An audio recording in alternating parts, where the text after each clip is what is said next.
বাগবাজারের নাম পেরিন সাহেবের বাগান থেকে যে বাগবাজার হয়েছে তা আপনারা অনেকেই জানেন, কিন্তু সেই পেরিন সাহেবের বাগান এখন কোথায় এবং অতীতে তার সঙ্গে কি হয়েছিল? ভিডিওটি শেষ অবধি দেখুন এবং অবশ্যই সাবস্ক্রাইব অ্যান্ড ফলো করবেন ওয়ান্স আপন এ সময়কে।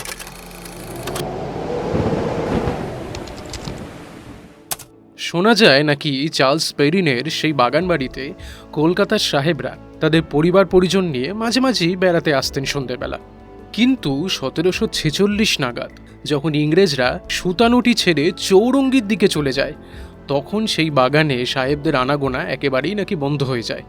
পরে 1752 সালে সেই বাগানটি নিলামে ওঠে এবং কলকাতার তখনকার ম্যাজিস্ট্রেট হলওয়েল সাহেব সেই বাগানটিকে মোটে 2500 টাকায় নাকি কিনে নেয়। পরে আবার 1755 সালে কর্নেল ফেডরিক স্ক্রটের কাছে তিনি বাগানটিকে বিক্রি করে দেন।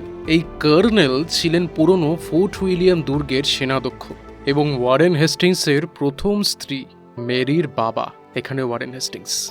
আচ্ছা, প্রসঙ্গক্রমে বলে রাখি, মেরির প্রথম হাজব্যান্ডের নাম ছিল বুকানন, যিনি অন্ধকূপ হত্যায় মারা যান এবং তারপরে মেরি বিয়ে করে হেস্টিংসকে।